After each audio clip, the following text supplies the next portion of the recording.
Pai do Senhor, meus irmãos, tudo bem? Sejam todos bem-vindos. Muito obrigado por estar acompanhando esse meu comentário da Escola Bíblica aqui de Blumenau, da Assembleia de Deus Missão. E o tema desse trimestre é Todos por um pleno avivamento. E a lição que eu vou comentar hoje é a lição número 12. Avivamento e missões. Isso, muito legal, né? E o texto-chave, Atos capítulo 1, versículo 8. Recebereis poder quando o Espírito Santo descer sobre vós, e sereis minhas testemunhas, tanto em Jerusalém, como em toda a Judéia, Samaria e até os confins da terra. Recebereis poder, recebereis autoridade, né? Autoridade de quem? De Cristo, porque são palavras dele ali no comecinho do livro de Atos, escrito pelo único escritor grego do Novo Testamento, o escritor Lucas. Vamos lá. A leitura bíblica, geralmente eu não comento nada, mas hoje eu vou comentar.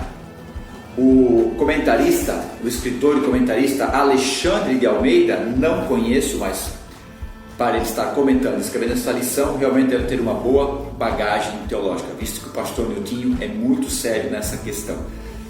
Então ele usou o texto aqui, Mateus 28, 18 a 20, Marcos 16, 15 e 18 e Lucas 24, 47 a 49. Os três textos finais de cada evangelho, de Mateus, de Marcos e de Lucas, falando sobre a grande comissão, a autoridade que Jesus está dando para os discípulos para continuar a obra de pregação do evangelho na terra. Interessante que em Mateus 28, 18 e 20, ele deixa bem claro que para fazerem discípulos, batizando em nome do Pai, do Filho e do Espírito. Ele dá essa comissão para a igreja, fazer discípulos, batizando em nome do Pai, do Filho e do Espírito Santo, e ensinando tudo que Jesus ensinou. Tudo que ele ensinou era para eles ensinar para as outras pessoas que foram se convertendo. Já em Marcos 16, 15 e 18, ele já dá mais a seriedade. Quem crê e for batizado será salvo. Quem não crê será condenado. E ele diz os sinais que seguirão aqueles que crerem. Aqui até o escritor Alexandre de Almeida esqueceu de colocar um sinal, né? Ele colocou: pegarão em serpentes, falarão em novas línguas, se beberem coisa mortífera não fará dano algum, e porão as mãos sobre os enfermos e os curarão. E faltou: expulsarão demônios. Talvez um erro de gráfico aqui, né? Tudo bem. Já em Lucas 24, 47 a 49, ele fala para pregar o arrependimento e o perdão dos pecados e, consequentemente, para eles ficar em Jerusalém, na cidade, para receber o poder que vai vir do alto, isso é, das regiões celestiais. Esse alto não quer dizer que vem do céu, é o poder que está de Deus, que mora na eternidade, né? Essa que é a ideia, tá?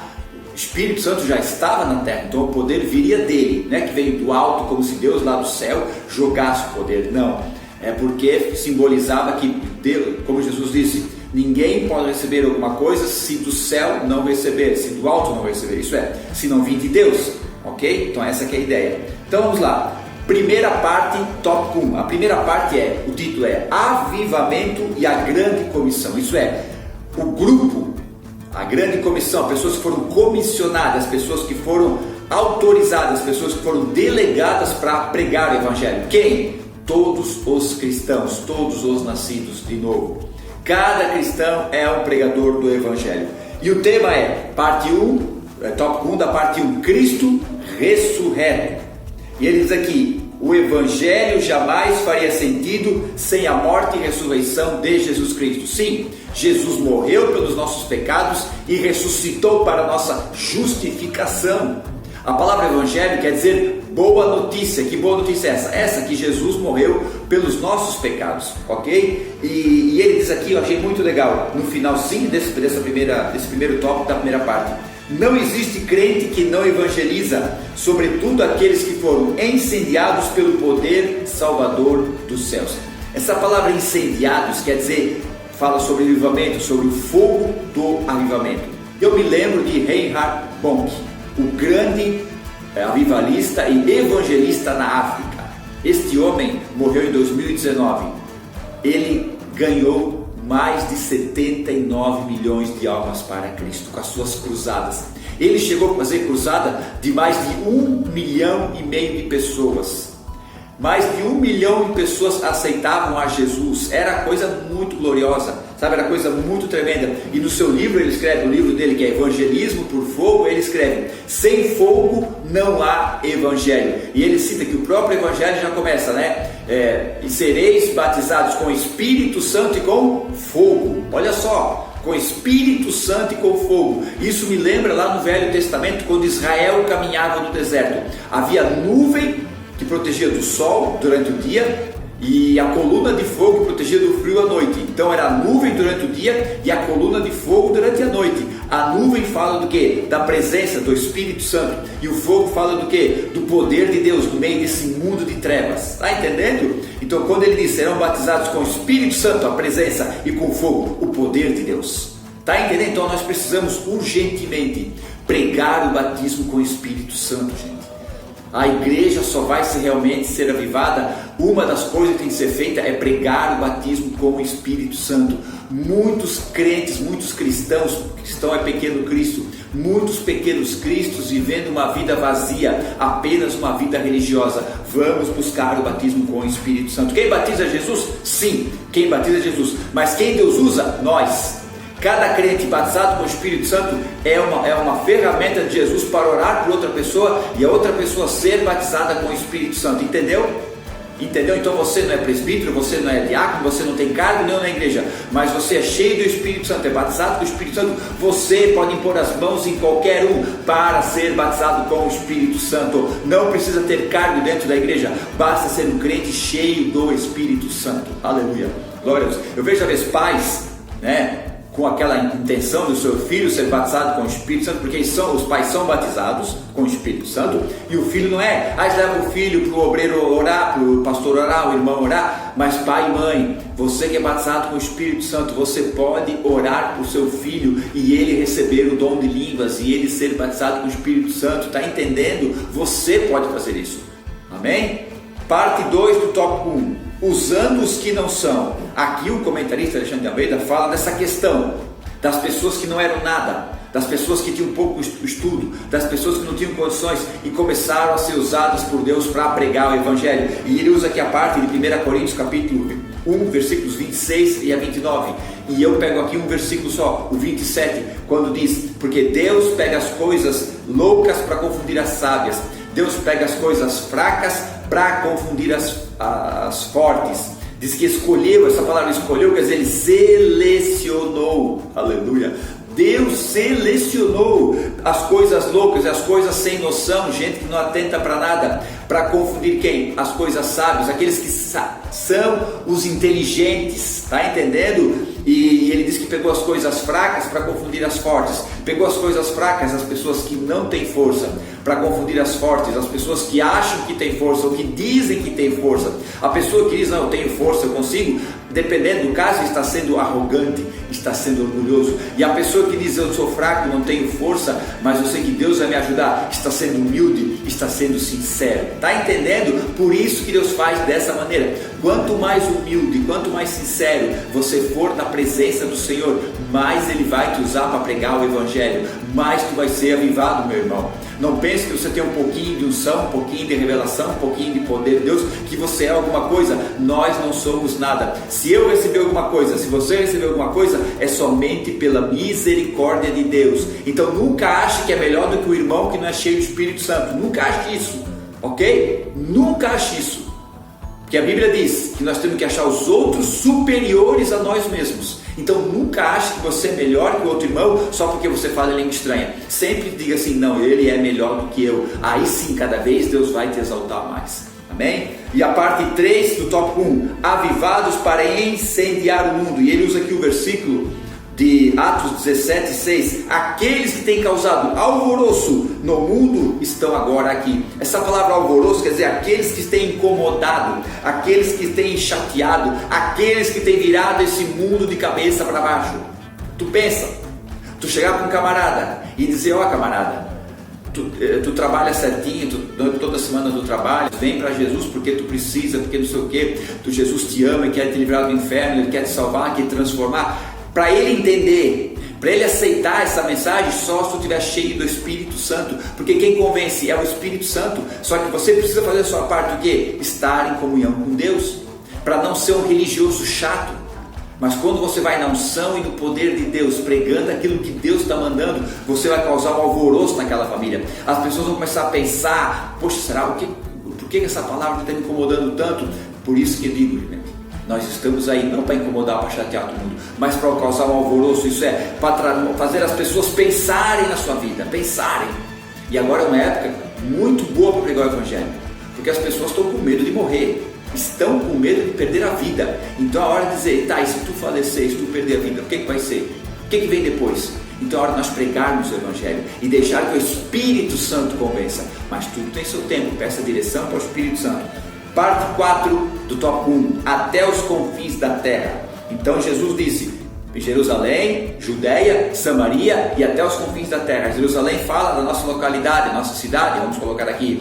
Judeia fala do nosso estado, ok? Samaria fala do nosso país, do nosso continente, e confins da terra fala de todo o mundo. Então todo cristão, todo crente, todo pequeno Cristo tem uma responsabilidade de evangelismo local e mundial, tá entendendo? Então você não evangeliza mundialmente, pode evangelizar pela internet hoje em dia. Se você é um brasileiro que tem um domínio de outra língua, evangelize pela internet, gente. Isso é maravilhoso. Agora, se você não tem essa capacidade, como eu que sou seu português, ajude com obras missionárias, sustente o missionário, manda uma ajuda para o missionário que está no exterior, pregando a palavra, deixou o seu conforto, deixou sua terra que ele ama tanto, para pregar o Evangelho. Então hoje, o seu testemunho para ganhar almas, a palavra que sai da sua boca é para ganhar almas na sua localidade, mas às vezes a tua condição financeira é para ajudar os missionários, ou ajudar numa obra social. Hoje tem ministérios que trabalham com missão, como com centros de recuperação. Então procura um centro de recuperação que tira pessoas da rua, que prega a palavra, que liberta, usa para libertar as pessoas e transformar em cidadãos de bem.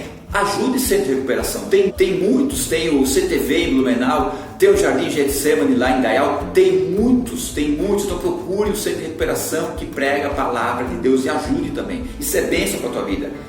Tópico 2, o maior avivamento de todos os tempos. E aqui o comentarista fala sobre a parte 1, toda a autoridade. E ele fala autoridade de quem? A autoridade de Jesus. E ele cita Mateus 28:18, quando Jesus chega, depois de ressuscitado, ele diz: toda a autoridade é me dada nos céus e na terra.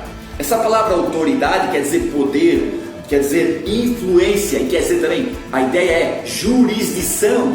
O que é jurisdição? Jurisdição é um local onde o magistrado, o grupo ali, né, tem o direito de cuidar, de administrar e de julgar as questões ali. Então quando Jesus diz toda autoridade, isso é, toda jurisdição sobre esta terra está em mim, e eu com isso, eu compartilho isso com a minha igreja. Está entendendo? Então a igreja de Cristo tem a jurisdição sobre todo este planeta. Isso é lindo. Isso é maravilhoso. Então o poder fala de quê? Fala da unção, fala dos sinais, sim, mas fala também da autoridade. A autoridade, gente. Então a igreja tem uma autoridade de Cristo sobre toda esta terra.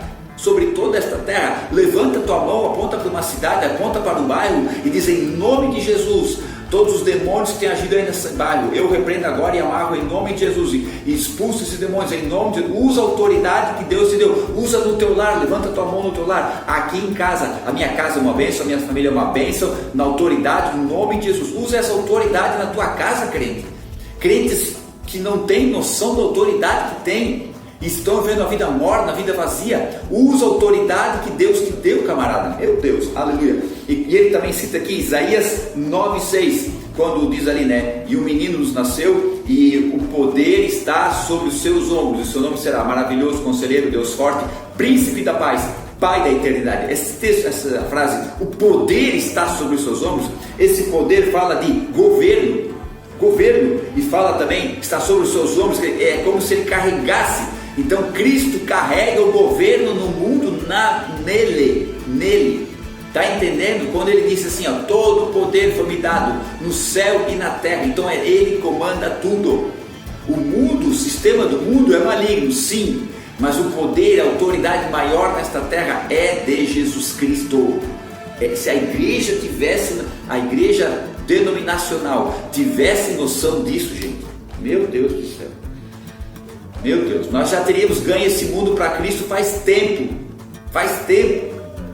meu Deus. Vamos lá, parte 2 do tópico 2, sinais acompanharão. Então aqui ele diz, comentarista Alexandre de Almeida, sinais e maravilhas.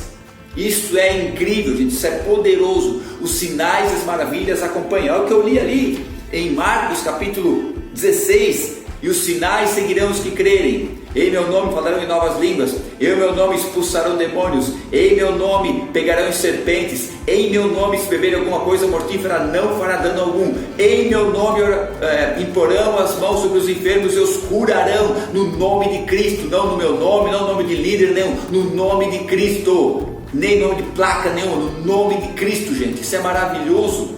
Está entendendo? Então os sinais vão seguir esse avivamento. Os sinais estão aí. A palavra nos confirma, nos dá essa autoridade para nós usarmos esses sinais. João capítulo 12, versículo 14. Jesus disse assim: quem crê em mim fará as obras que eu faço e as fará maiores ainda. Meu Deus, gente, que autoridade Jesus está dando para a igreja. Quem crê em meu nome fará as mesmas obras que eu faço e as fará maior ainda. Meu Deus do céu, misericórdia, Jesus, como a gente é raso. Como a gente é raso.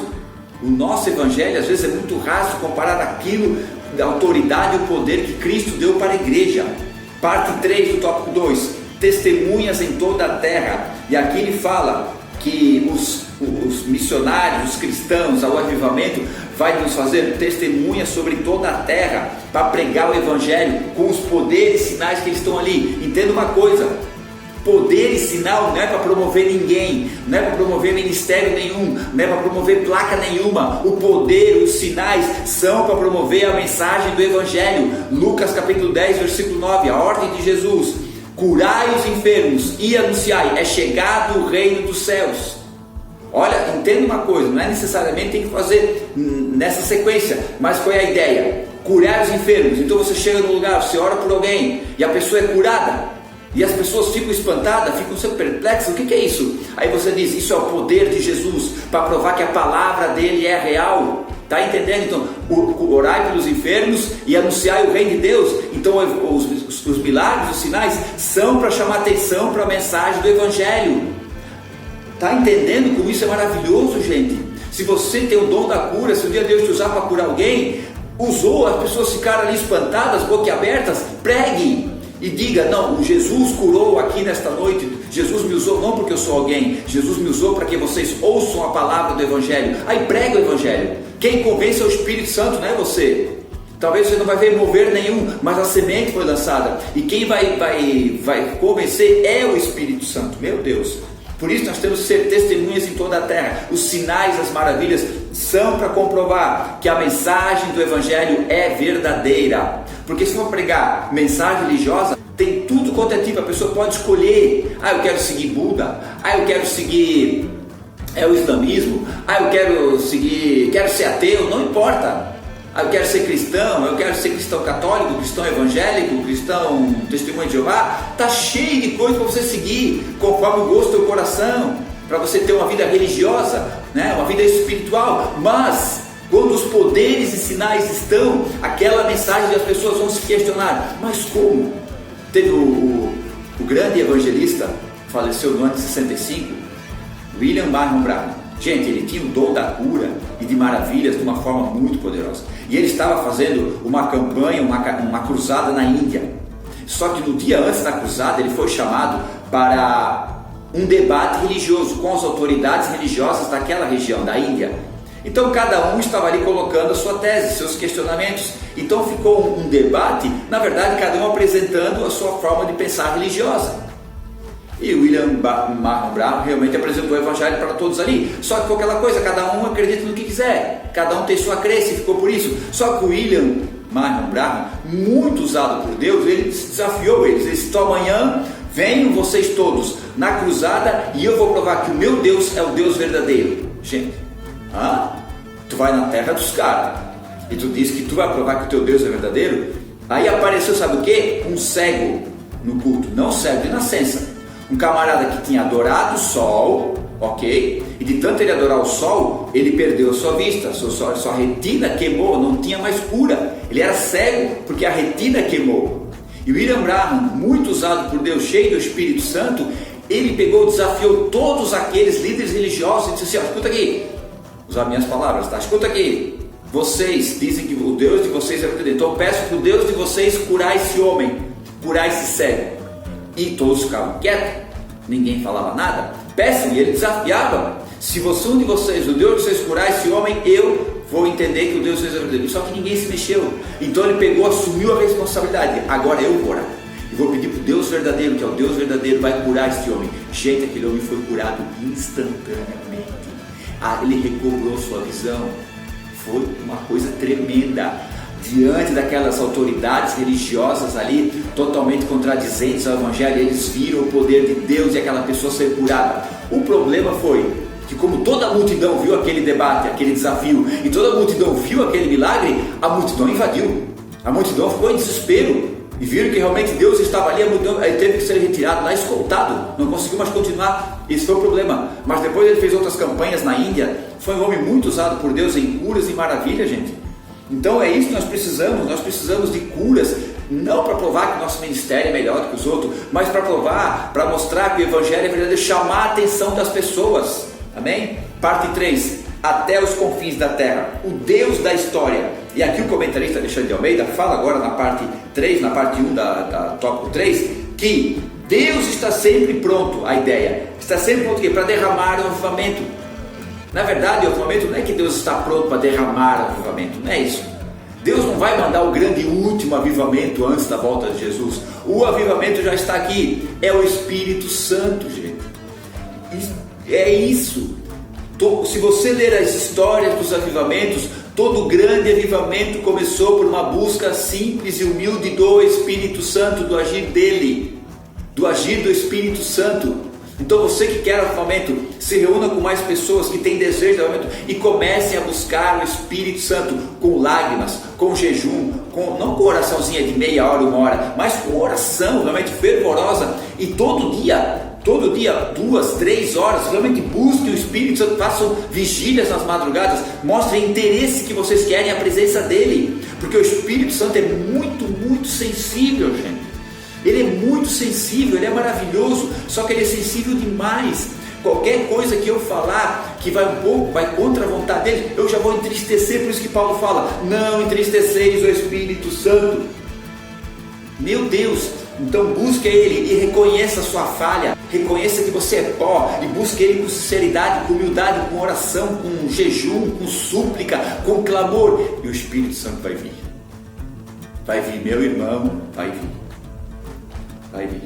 Tanto é que na parte 2 aqui do tópico 3, avivamentos que abriram um novo século, o comentarista fala de vários avivamentos que até o século XV era somente na Europa o Evangelho, depois se estendeu para os países da Ásia, da África, porque pessoas foram tocadas pelo Espírito Santo. E aqui fala de um texto de jovens que eu não conhecia, os 7 jovens de Cambridge, né? Esses 7 jovens, eles foram praticamente um por um assistir às cruzadas de Moody.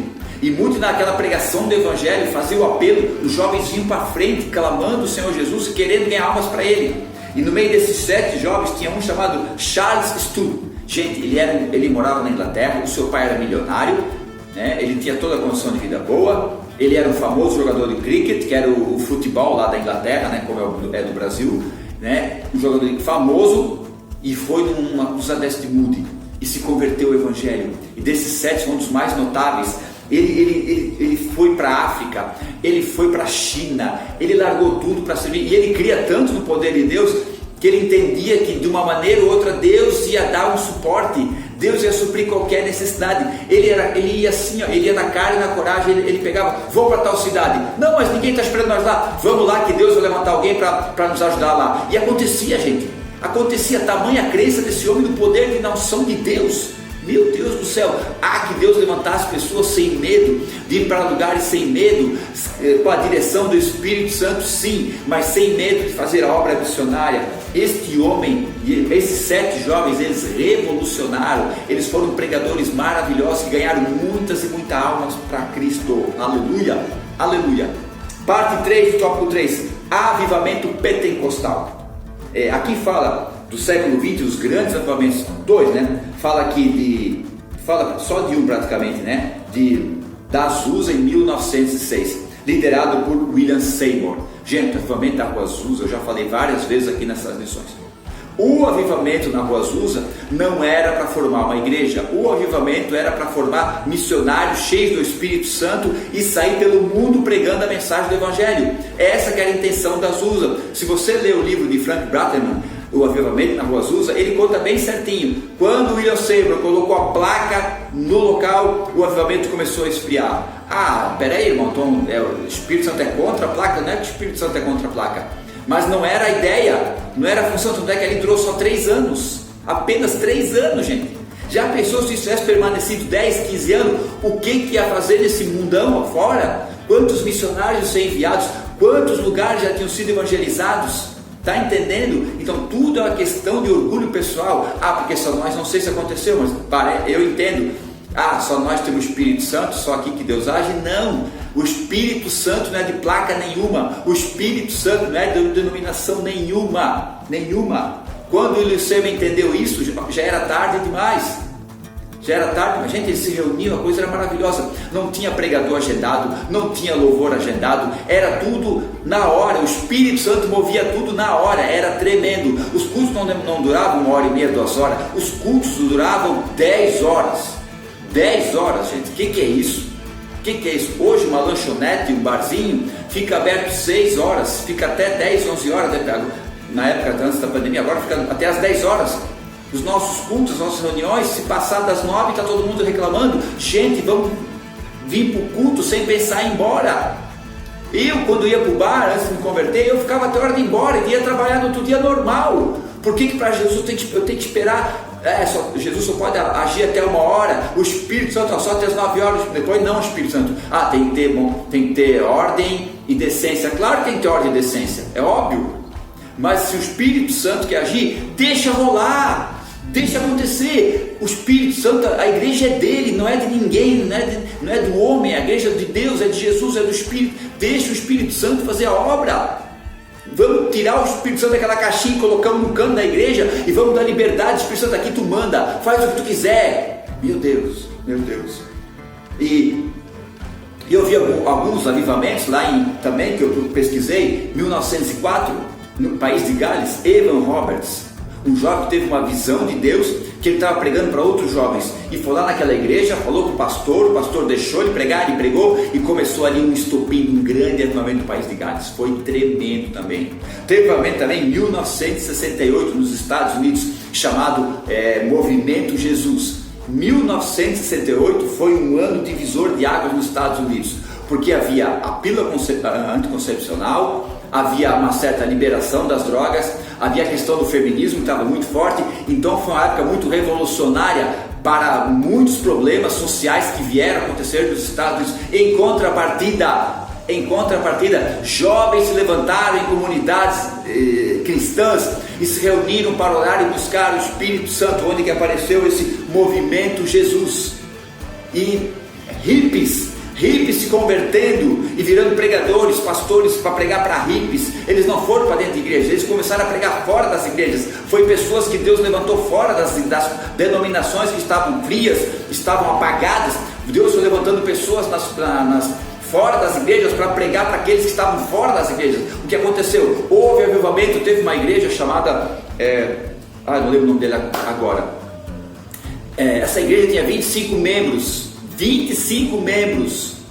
Ela acolheu essas pessoas que aos olhos da sociedade eram maltrapilhas, né? Como diz lá na parábola, né, do rei, né? Traga os mancos, os aleijados, os sem teto, os moradores de rua, traz tudo aí. E essa igreja acolheu, da noite para o dia ela aumentou em milhares e milhares de membros. Ela abriu milhares de igrejas, porque eles creram no avivamento de Deus. O grande resultado do avivamento é almas. Em 1982 houve também avivamento lá nos Estados Unidos, a igreja de Viner. Viner quer dizer vinha. Um homem começou um trabalho maravilhoso que também se estendeu, e teve também avivamento lá em Toronto, que o Espírito Santo veio naquela cidade e houve um mover de grão poder naquele lugar, que esse mover em Toronto em 1994 alcançou mais de 55 mil igrejas. Alguns desses movimentos foram muito criticados por algumas igrejas pentecostais, dizendo que não era de Deus, que isso aí não está não sei o que, papapá, som do riso. Gente, vamos parar com isso. Enquanto eles estão sendo cheios do Espírito Santo, enquanto eles estão ganhando a alma para Jesus, nós estamos se segurando nas nossas tradições, na nossa tradição, porque não pode mudar, que não pode ser. Gente, claro, temos que as tradições, nós temos que honrar elas, mas nós estamos tão apegados às tradições, tão apegados ao sistema, e nós estamos perdendo alma. Pessoas estão saindo do nosso ministério para ir atrás de algo maior. Eu sempre digo, se tem pasto e tem água para a ovelha fica. A ovelha fica. Às vezes eu escutava assim: porque o irmão foi lá para outro ministério, ouviu a palavra, ele congrega aqui, mas foi para lá. O Deus que age lá não age aqui também? Se isso acontecer na igreja que eu estou, a primeira coisa que eu vou pensar: o que eu estou alimentando essa pessoa? Qual é o alimento que eu estou dando para essa pessoa? Antes de ficar criticando ela ir para lá. Claro, tem os ventos de doutrina, mas se ela está indo atrás de vento de doutrina, por que ela está indo atrás de vento de doutrina? Porque eu não estou dando o alimento certo, porque eu não estou dando o alimento certo para ela, não estou alimentando ela corretamente, e ela está com fome, ela está com sede, e ela está indo atrás de alguma coisa para se alimentar. Então primeiro tem que olhar para mim, para ver o que eu estou trazendo para essas pessoas, para depois ficar criticando elas que vão atrás de outro ministério. Meu Deus, misericórdia, Jesus, misericórdia. E aqui ele usou um exemplo muito maravilhoso da Assembleia de Deus, que veio junto com o movimento pentecostal, e hoje a maior igreja evangélica do Brasil. Glória a Deus pela igreja Assembleia de Deus, glória a Deus mesmo, glória a Deus pela igreja Deus e Amor, glória a Deus pela igreja O Brasil para Cristo, que chegou mais ou menos na mesma época que a Assembleia de Deus. Não foi só a Assembleia de Deus não, chegou O Brasil para Cristo, chegaram todas juntas. Mas entenda uma coisa, não é o tamanho do ministério que deve ser exaltado, é a quantidade de almas que está sendo salvas. Não é o tamanho do ministério que tem que ser exaltado, mas a quantidade de almas que está sendo salvas. Quando Jesus voltar, todas, eu digo todas sem nenhum erro, todas as placas vão ficar, todos os ministérios, todo o CNPJ de igreja vai ficar tudo, só vai subir a igreja de Cristo, só ela vai subir.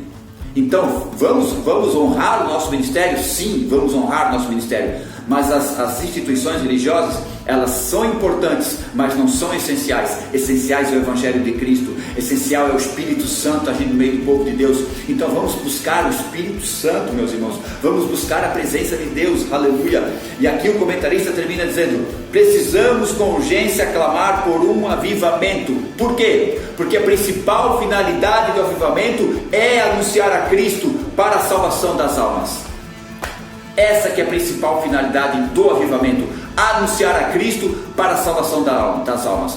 Às vezes as pessoas dizem assim: que adianta ganhar 1 milhão de pessoas e está lá todo estragado. Gente, vamos parar com isso, vamos parar. Claro que essa pessoa tem que ser cuidada, tem que ser tratada, tem que ser sarada, eu concordo, mas vamos parar de dizer: que adianta isso, se isso, aquilo. Que como eu já ouvi falar assim, pessoas de liderança chegaram num culto onde Deus estava operando, os jovens estavam falando em língua estranha, sentindo a presença de Deus, glorificando a Deus. Aí dá uma oportunidade para o líder chega e fala assim: que adianta falar, muito bom isso aqui, mas o que adianta falar língua estranha aqui se não muda de vida? Que adianta pular aqui se lá não sei o que, não sei o que? Para com isso!